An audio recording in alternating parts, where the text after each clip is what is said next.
Cruel World this year was a lot. It's basically a 12-hour day, this festival, and it's one day. Tons of bands, tons of artists. Out of nowhere, they're saying to evacuate, and we were just like, what just happened in the matter of like 30 minutes that Billy Idol finished? Now it's like, is this really happening? Like, right before the biggest, most anticipated act, they're gonna do this, you know?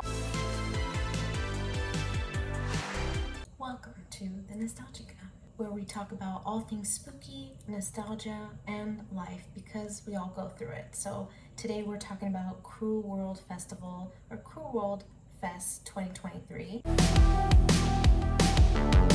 It was my first time going, and Cruel World this year was a lot. So if anyone else went just like me and my boyfriend and my friend, then you know what really happened toward the end of the day. So what happened was, it's the end of the day. We saw like tons of bands, tons of artists. It's basically a 12-hour day, this festival, and it's one day. And we were just like, okay, we're gonna end the night with Siouxsie Sioux. She has not performed in 15 years in the US, and we don't know the next time she's gonna come back. So let's really make this, the best of it. So it's the end of everything. We had just seen Billy Idol. We went to the restroom, got ready to see Siouxsie. We're walking. Out of nowhere, we hear like another stage where they're saying, we thought it was a test, like a mic test or whatever. But no, it was like security or some authoritative voice saying to step away from the stages, from all the metal, and to evacuate. And we were just like, what just happened in the matter of like 30 minutes that if Billy Idol finished, now it's like, that's it, right? So then we saw screens on the stage, the stage screens filled with messages in red saying evacuate, severe weather alert, and we all were like in disbelief. Like, and this is like thousands and thousands and thousands of people like just waiting to see Siouxsie on their way walking to the stage, and just seeing this message throughout the whole place. And I just remember people were like getting their phones out and like recording it, taking pictures of the messages on the screen with the severe weather report, and people were getting out their phones and like, is this true? Is this real? Is there a storm headed our way? Sure enough, like that was the truth. And it was saying something like 10 p.m. till 2 a.m. that there were going to be severe storm weather. So like thunderstorms, lightning. At this venue, this place, there's a lot of metal towers and equipment. And so they didn't want to be liable for, if anything struck the metal and we were all out there. None of us wanted to be fried, including the artists and the talent. So I get why they did that, and it's a safety thing. But the sad part is like a lot of us went to see her, and she was the end of the show. So we really stayed the whole time just to see her. And we would have stayed the whole time anyway, because we saw tons and tons of artists and bands that we hadn't already and really wanted to. So that was all awesome. But we really stayed till the very end just to see Siouxsie, and then all this happened. And it was like, I don't know, it just felt so unreal and like a dream, like a nightmare, because it almost was like, is this really happening? Like right before the biggest, most anticipated act, they're gonna do this, But that was the reality we all had to face. So you have all these goths and basically a black wave just going back outside of the Rose Bowl, and we had to go online to go home and get on the shuttle, and we were all in line. And I remember this guy behind us was like checking his weather app, and he was like, okay, well, it was supposed to hit by now, like the storm and the weather and the lightning and all that, but the whole time we were in line to go home on the shuttles, there was like maybe one little drop of rain, no thunder. We saw a little bit of lightning, maybe once or twice, but nothing else after that. And at that point, we were just like, we were sad.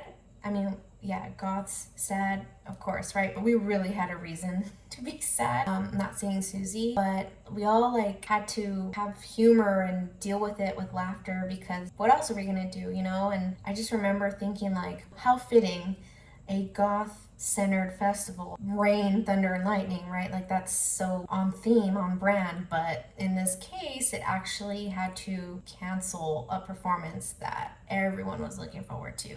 And I cannot tell you how many, like just Siouxsie and Siouxsie and the Banshees shirts I saw. I was wearing one the day we went, and I just remember being like, oh my God, there's another one, there's another one, there's another one. And so many band shirts, right? But mostly of Siouxsie, and rightfully so.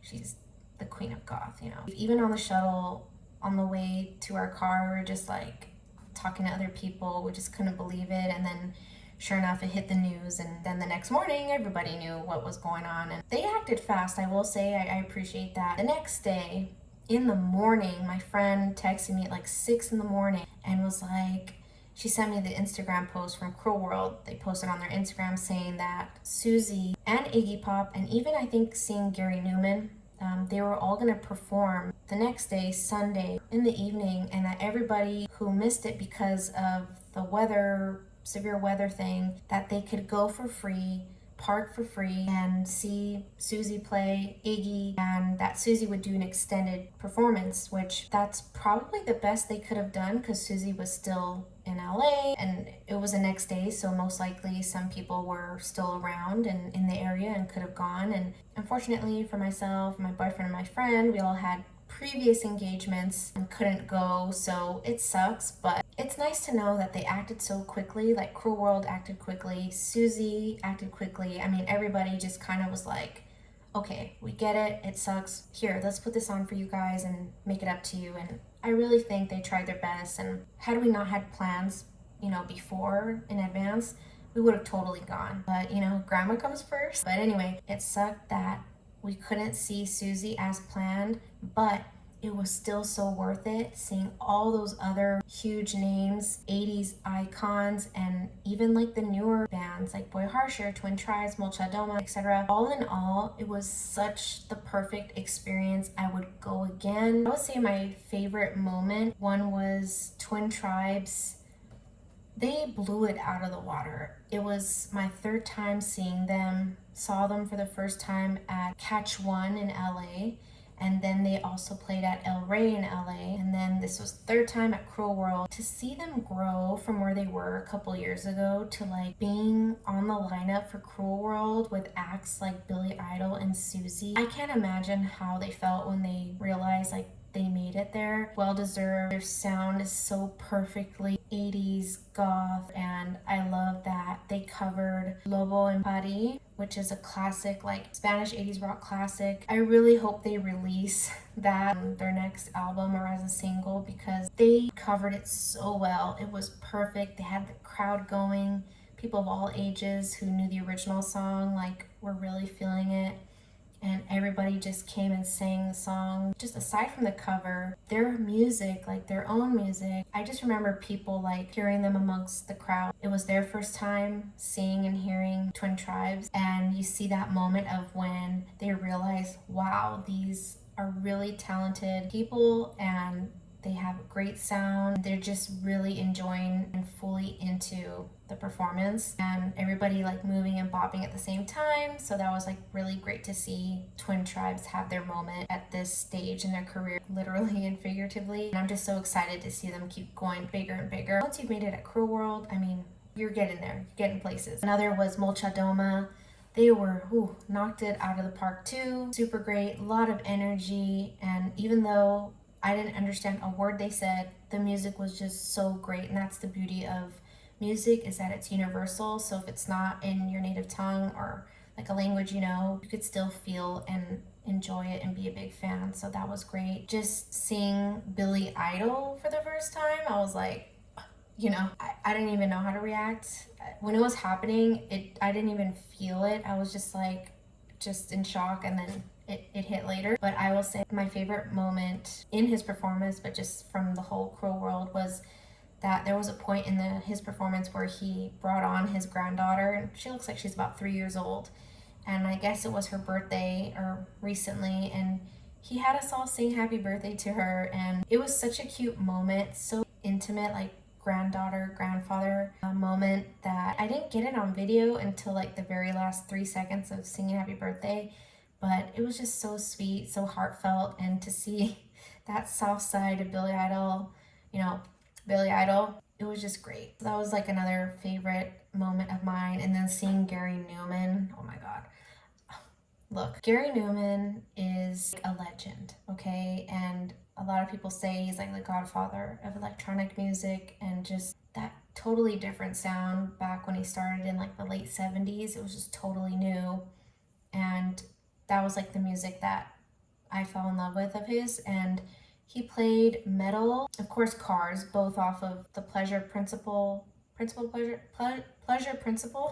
album, which the whole album is just 10 out of 10. Highly recommend listening if you haven't yet. There was also Boy Harsher, which it sucks because we had to eat and we had to wait like 40 minutes for our food. So we missed the whole Boy Harsher set, but we could hear it and see it in the distance, which was kind of cool. We're like, you know what? We're not there close as we want to be, but we're waiting in line for our pizza with Boy Harsher playing in the background, and we could see like the stage light up and everything. So we were like, you know what? We're going to take it, and we can't always, you know, in this whole festival, you got to take breaks, you got to eat, so you can't always make every show, every performance. So don't be too hard on yourself, and it's okay, but just plan strategically. If you've never been to Cruel World and you really love 80s music and you're into goth music, it really is a must. You have to go. All in all, it was such the perfect experience. I would go again. That's it for now, but always remember, stay safe and keep persevering.